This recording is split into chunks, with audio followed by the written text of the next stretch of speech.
Hey guys, thanks for tuning in to another video on ForgottenWeapons.com that is totally not weapons related at all. I am in Finland right now, and I came over here to do some filming of a bunch of really cool Finnish small arms, and all of those videos are coming to the channel, as well as to shoot in Finnish Brutality 2021. And while I was here, I happened to walk into one of the Finnish state-run alcohol stores, and I picked up a bottle that looked interesting. It was an aged gin from the Kyrö Distillery, and it was really good. And so I looked them up on the internet and found where the distillery was, about 3.5 hours from Helsinki, and thought, well, I've got a free day. I should go take a look. I bet that'd be an interesting place to check out. And here we are. The building here started out life in 1908 as a dairy and ran until about 2008, when it was basically, it was shut down first because its original product had all gone to the Soviet Union. When the Soviet Union collapsed, the company that ran the dairy here decided not to keep running it. It was run by the workers, actually. They took over the company as a small independent dairy, but in 2008 they went under. And so this building was maintained as a historic building by the community until in 2012, it became the home for the Kyrö Distillery. So let's go inside where it's not quite so cold and snowy, and I'll give you the brief rundown of how this place started. All right, so the origin of this is really about as Finnish of a story as you could imagine. It was three guys, Mikko, Mika, and Mika, hanging out in a sauna, probably in the winter, drinking American rye whiskey, and thinking to themselves, we have a lot of rye in Finland. It grows quite well. Finland makes really good rye, and they make a lot of rye bread out of it, among other things. I wonder if anyone makes rye whiskey in Finland. I don't think anyone makes rye whiskey in Finland. We could make rye whiskey in Finland. Let's do it. Let's make rye whiskey in Finland. And so there are a few hurdles to overcome, namely not having a place to do it, not having any distilling experience.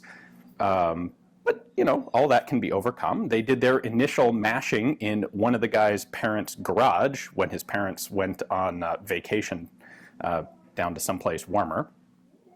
And it turned out they were able to make a really good product. And part of this is dedication and study and hard work. And part of it is the fact that the rye grown in Finland is actually really good for making whiskey out of. The really long summers here, the really long daytime sunlight during the relatively short summers make for a really good grain of rye. And so their first inkling that this was going to go pretty well was when they took, they actually went to an existing distillery to distill their first mash because they didn't have the hardware to do it. And so they got their raw distilled spirit, and it tastes pretty good, but we don't really necessarily know what raw rye spirit out of the still is supposed to taste like. So one of the guys, Mikko, takes a sample of it to a spirits exhibition in London. Walks around and builds up his nerve, and he has just a little sample of their raw distilled spirit, and he starts going to other distillers, asking them to try this, tell me what you think. I'm the CEO of a new Nordic distillery, which is to say, like, I'm one of three guys who made some mash in a shed. And I think it actually was, if I remember correctly, it was the St. George Spirits rep who tasted it and went, ooh, this is really good. Like, we're going to have to make sure we keep our, get our game on. That's good stuff. So they come back with, like, okay, we're on the right track here. We're making good product. Now comes the big part. Now comes the giant investment to actually set up a full-fledged distillery. And that is when they found this particular building, which used to be a dairy and had been unoccupied since 2008 and was basically being rented out as a convention hall and various other small-time things, just as a way to preserve the historic building. They approached the local museum council that owned it at the time and got the go-ahead to rent the whole place. Now, since then, they've expanded to a whole bunch of other buildings in this little area, and we'll be taking a look at several of those. But initially, they get their investment capital, and they set up a distillery. So there's one hitch to starting a whiskey distillery, and that is, in order to be legally classified as whiskey, so that you can actually label it as whiskey, in the European Union, the product has to age in barrels for 3 years. That means you have to pay all the money up front to set up the distillery, and then you don't actually get to sell any whiskey for 3 years. This is not a particularly financially viable solution. So there are a number of things that distilleries do, and Kyrö has done a couple of them. One is sell raw, unaged spirit to other facilities, other companies that are going to do their own aging or use it in blends and other products. They did a little bit of that. But one of the other things you can do is, well, if we're all set up to make good distilled alcohol, why don't we make a product that doesn't require aging? And so they decided to also start making a line of gin, which is what I had found originally. So gin works a little bit differently than whiskey. We'll take a look at the whiskey distillery in just a moment, but we're going to start here where they have their gin distillation process. Gin is the product that is more readily available right now, and it's what got them on the map. In 2015, really early in the company's history, they were awarded the best gin and tonic from the International Wine and Spirits competition in London. So this begins with a pair of maceration tanks where you take neutral grain alcohol. In this case, they're actually using a rye ethanol, although it's not one distilled here. It's basically an industrial produced rye ethanol, which is how all gins are manufactured. And they take that and they macerate it with a blend of 10 different, mostly local Finnish derived spices, herbs and spices and botanicals. So we have a sample here. There's some cardamom, there's some orange peel, there is a little bit of cinnamon in the bottom, there is some coriander. Of course, as with all gin distilleries, the exact contents and ratios of these are a tightly guarded secret.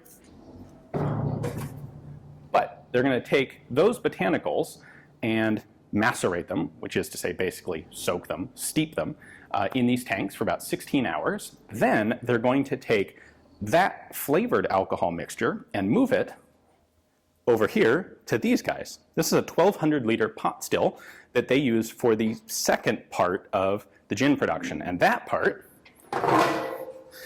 is where you take a basket like this one and hang another set of botanicals in it. These are things like hibiscus flowers that have some color to them, and you don't want to get the color into the gin, you just want the flavor.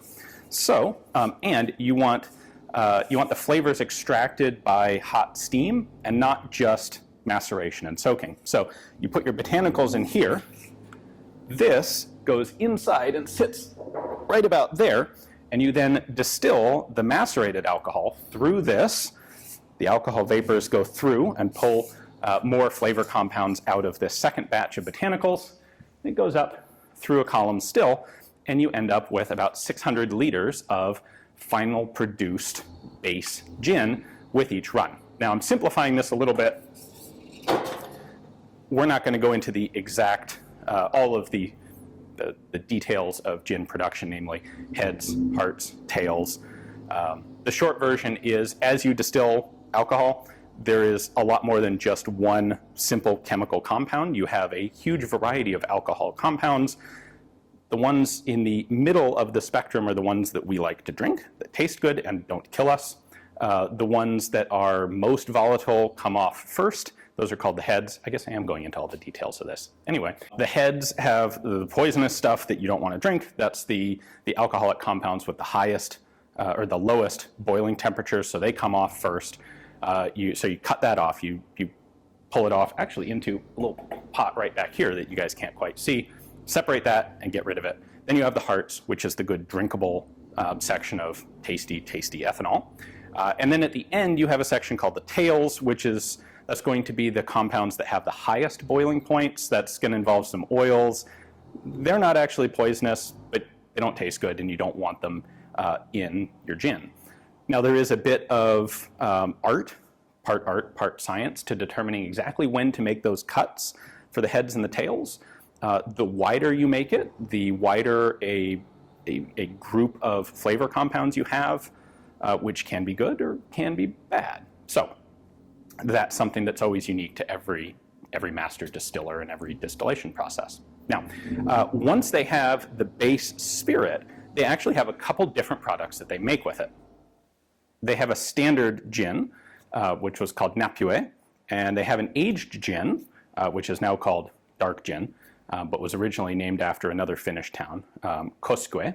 And then there is also a pink gin that they're starting to make. So those don't have exactly the same mix of botanicals, but in order to be efficient, what they do is make one base product, which we were just looking at, and then depending on which of the final gin types it's going to be used in, they have a few other flavorings that they add in.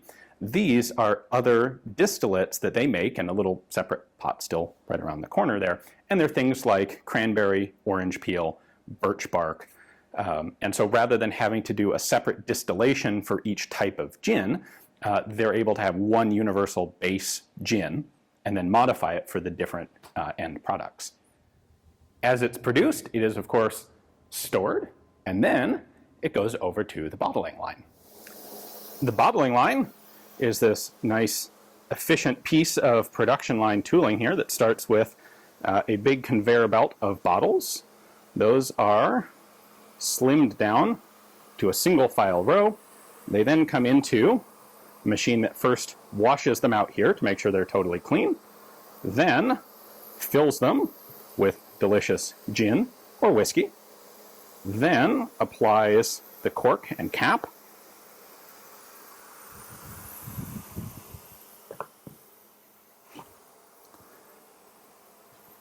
then have a plastic seal added, and then they're spit out here into a holding conveyor where they are boxed up and ready to load onto a pallet for shipping. But now, let's check out the whiskey process. That is right across the little driveway from the gin distillery in front of me. Let's head in.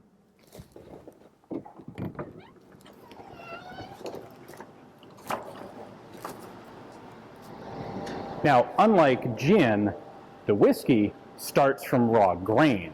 So we're going to go up to the top level to walk through what all of these contraptions are, but I wanted you to see just how big these tanks really are. Kyrö's rye whiskey is actually a single malt rye whiskey, which means that it's only a single batch of grain that is used for the entire distillation process. And the final spirit isn't mixed with any other batches of distillation from different batches of grain. This is both a rather difficult, like that's the hard way to do whiskey. The easy way to do whiskey is to have blended batches of spirit so that you can keep it consistent and get exactly the taste profiles that you're looking for. The hard way is to do single malt, where what comes in the beginning is all that you have to work with, and that makes this all the more impressive. It is all Finnish grown rye. It arrives here as whole rye heads, and it is first ground into a rye flour.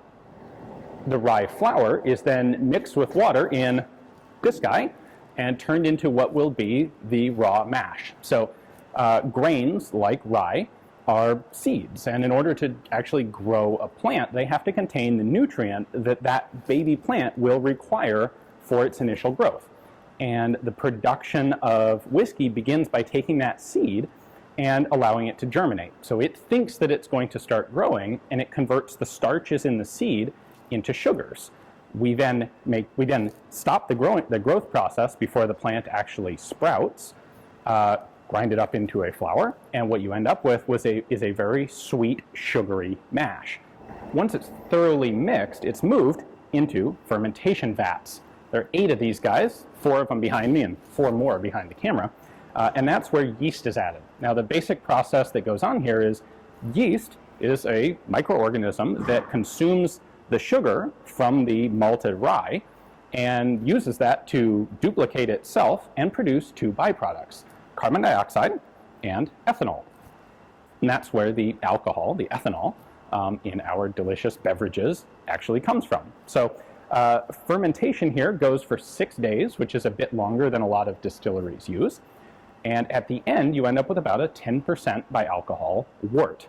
That's the name for what is effectively chunky beer.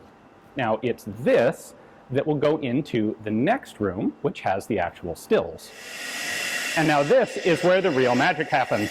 We have 2 stills here. So the first still, close to me, is the larger of the 2. That is used to distill the wort to low wines. The output of this still is about 28% alcohol by volume, and that gets rid of all of the particulate matter that came over from the rye in the wort. So we have an output there that's not whiskey yet, but it's ready for a second distillation that will bring the alcohol content up, which is to say, what it does is it concentrates, it gets rid of the water, it just boils out the alcohol and keeps that separately. So that's how we increase the concentration. Anyway, the far still over there is the secondary one, and it is the output of that that is ready to go into barrels. It's really fairly loud in here right now because they've just finished up an actual distillation run. So they run both stills at the same time. So right now they're distilling a new batch of wort into low wines, and they're distilling yesterday's run of low wines into final spirit. And we have our spirit safe here. This is a holdover from very early days of whiskey production and taxing. And what we can actually see here is this is the output of the low wine still. I think they've turned the heat off, but we still have the last of the product coming through. You can see that this one, I think you can see from there, the jar here is a little bit speckled and dirty, and that's from the particulate matter of the rye that's still present here.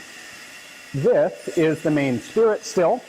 The head, or the hearts, come out through this tap. This is for the heads and the tails. So right now, at the very end of the run, we have tails coming through. As these are produced, they are stored in tanks here. So the heads and the tails get set off. They're actually at the tank at the very back, and they're discarded. The rest is held here until it can be bottled, or until it can be casked. The end product of that second still comes out at about 68.5% alcohol by volume. And when they have enough stacked up, they will bring over a trailer load of barrels, both new American oak barrels and once used ex-bourbon barrels. And they bring that over to right here, where they have this nice fancy barrel filling machine that can top one of those up with new raw spirit, not whiskey, in about 2 minutes.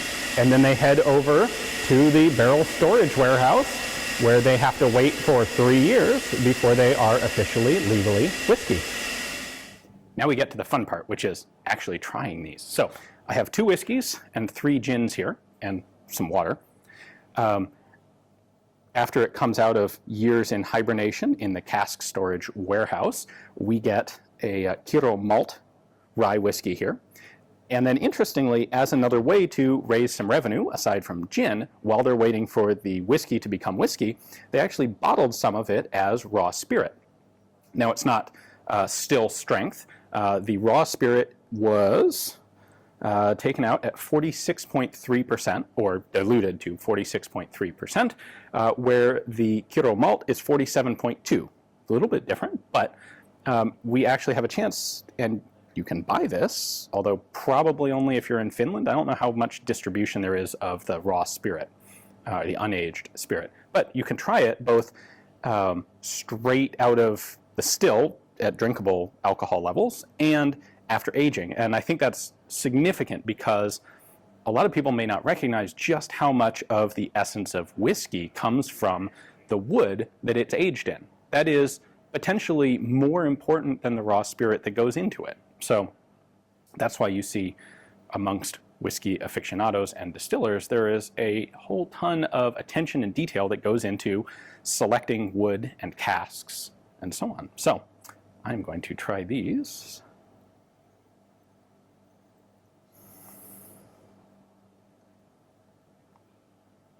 You can absolutely smell a huge difference between the two. I don't know that I have the right vocabulary to explain all of this, but this is actually smells sweeter and woodier. I guess that sounds like it ought to be obvious, but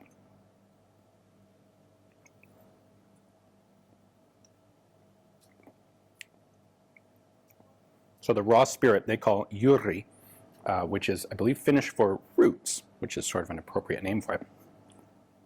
Wow.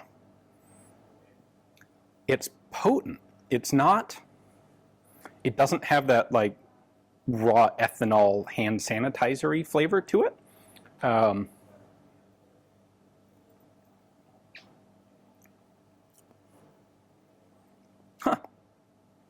I wish I had better vocabulary for this. It has a really interesting character to it because of the fact that it is single malt rye, straight without any aging. There's nothing to tame down the rye, and you can actually detect rye.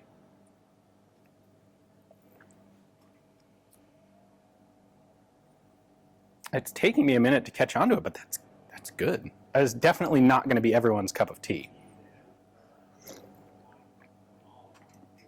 But I would drink that. Now, once it's been aged and we get this nice golden, see if we can get the color there, nice golden color to it. No additives, so all the color is from the barrels, not added caramel or anything.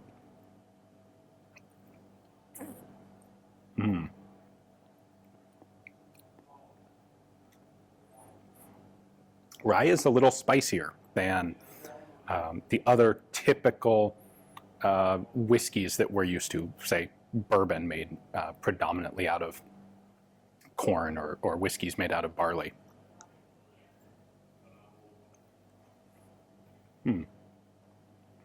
That is delicious. And yeah, it is very interesting how the two, maybe it's me just, because I know it's rye, but I think I can detect that is rye. I think I could do that blind, but I could never tell you that these are the same spirit. There's so much that comes into it from the wood. That's really quite remarkable and really good rye. Now, gin. So, let's see. We have the regular gin, which is what they won their Gin and Tonic Award for. We have pink gin, which is not at all pink in color. Pink gin is something that has caught on in the last few years in particular, that is a sweetened, usually slightly lower proof, and, originally it was pink because it had berries in it. In this case, they have, what were they, lingonberries, strawberries, some sugar, and the pink gin is 38.2%, where the standard is 46.3%, so 8% ABV less. Then we have the aged gin, which is the one that I first discovered here. So the regular, I never mentioned during the distillery tour that, of course, juniper also goes into this. Juniper is like the primary flavor of gin. It's what defines gin. So the distinctions between different gins are largely based on the other botanicals that go into them. And it kind of slipped my mind to mention juniper, but with a whiff of this, you get a lot of juniper.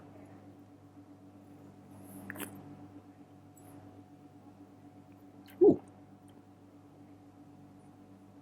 I absolutely do not have the vocabulary to properly describe gin.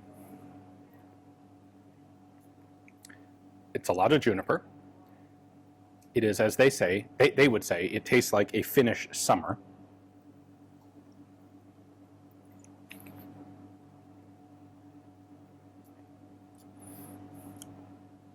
Gin's not normally something I drink straight. Mixed with tonic water, mixed with apple cider would be good. All right. I'm curious about the pink gin. I've had one or two other pink gins, and those can be really good straight.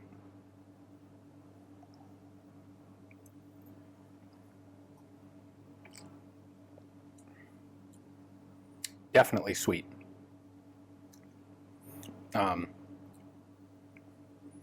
The berry, I taste more strawberry than lingonberry, and it's a little bit subdued. There's not a huge amount of red berry going on in there that I can taste.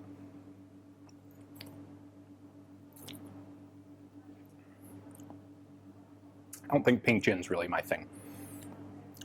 Some people will love this. Some people will love this. Probably not a ton of people that are going to be really excited about both. And then we get to the one that this is my favorite of the batch. I already know that because I have a bottle back in my hotel room.